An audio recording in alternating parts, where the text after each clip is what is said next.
depreciation,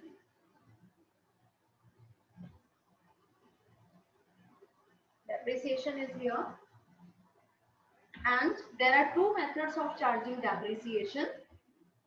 One of the method is fixed installment method,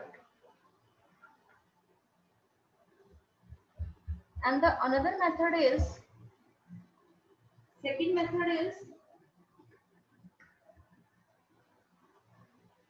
diminishing value method. We have 13 methods of charging depreciation, but here in our syllabus there are only two methods. So today we will learn about this. First, fixed Excuse me, ma'am. Yes, beta. Ma'am Yes, Anubhav. Ma'am जो details of class 10th में डालना है तो उसमें board का roll number डालना है. Board का रोल नंबर होगा बेटा 10th वाला. Okay ma'am. ओके बच्चे. So okay. these two methods, today we will learn about fixed installment method. First of all, formula for charging depreciation. We are not doing this. Is equals to cost of fixed asset minus scrap value. What is this scrap value? Scrap value means, suppose your machinery is of 1 lakh rupees and its life is 20 years.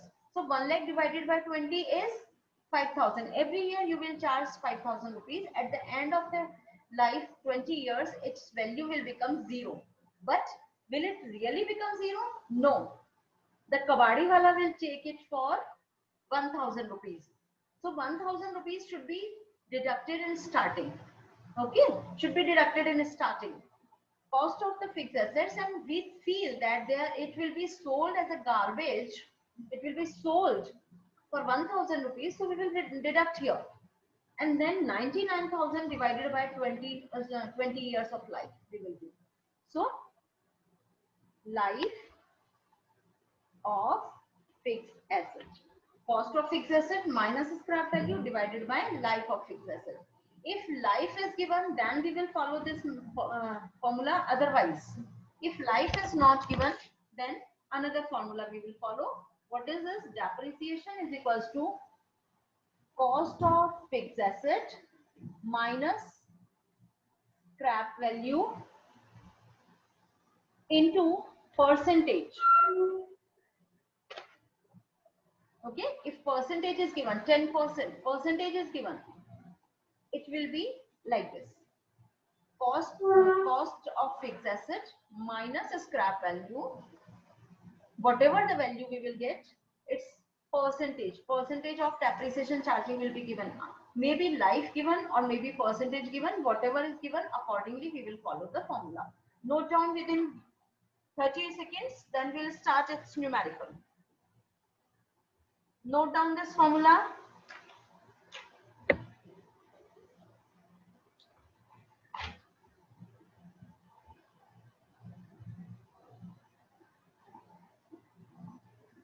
Is it done?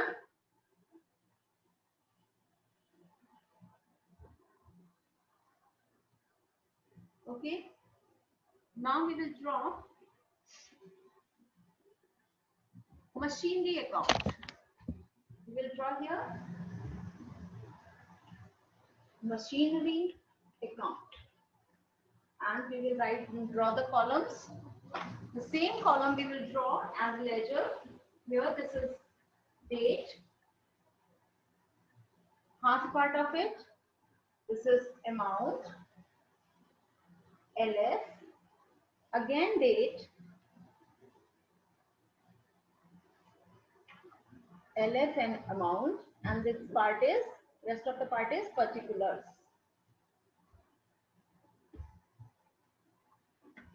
Okay, same ledger format is here. Let's continue now. I'll explain the question also along with this. First of all, on first date of the year, 1st January, we purchase a machinery. For machinery purchasing, what the journal entry do we prepare? We prepare machinery account debit to cash. You write like this. So in machinery account, what you will write? You will write to cash. So here we will write to cash. Is it? This is to side, debit side. This is buy side. Okay, credit side. So to cash, 1 lakh rupees. We purchased a machinery. Now this is 1 lakh rupees. In rough, we will calculate depreciation is equals to, no scrap value is given. So here 20 years of life is given. The depreciation is 5,000 per annum. Clear? Per annum. So we will write it. Every year we will charge your depreciation. At the end, on 31st December, we will charge depreciation by depreciation. Again, do you remember when we were charging depreciation, then what the journal entry was prepared? Journal entry was depreciation debit to machinery. That was the journal entry now. So in machinery account, what we will write? By depreciation. That was the method of posting into ledger. This is ledger types of.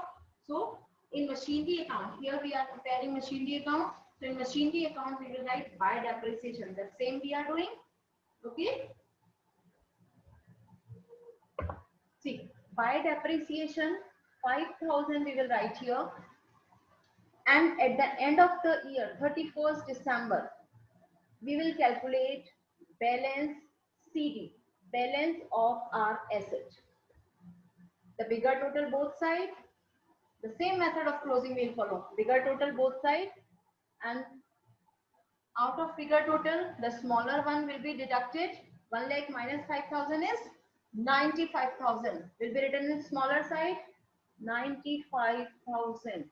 And one more rule I told you when we were doing cash book, that always assets having debit balance. That means debit side is bigger and the balancing figure will be in credit side. So this is called debit balance. For assets, the balancing figure will never go in this side. If it is a credit balance, this side your balancing figure will form. That means there is something wrong in your solution. Okay. So balance 95. Now again on 1st January, that was 99. Now 2000. Next year will start, and the same balance we will cross transfer. By balance is here to balance. It was CD. Here BD brought down. This was 95. I'll start here 95,000. Okay. So next year also we will follow the same 5,000 rupees depreciation we calculated. At the end of the year, 31st December, by depreciation 5,000 rupees, and we will calculate the balancing figure by balance CD. This time again we will do the balancing, and every year we will follow the same thing. The bigger total both sides, same amount of depreciation will be charged every year. This is called fixed installment method. Okay, same amount of depreciation amount always remains same during whole life. So every year till 20 years we will follow the same thing. Same 5,000 rupees we will follow. And the balancing figure this time 95 minus 5,000, 90,000. So every year we will continue this. Again we will transfer this balance CD in next year 2001 1st January. We will follow the same method. Clear? Is it okay to everyone, or any problem you have? This was just a very small question, very easy question. Tomorrow we will do some difficult problems regarding this. Okay? It was just an introduction of simplest method. Is it clear to everyone, or anybody having any problem? Then you may ask it.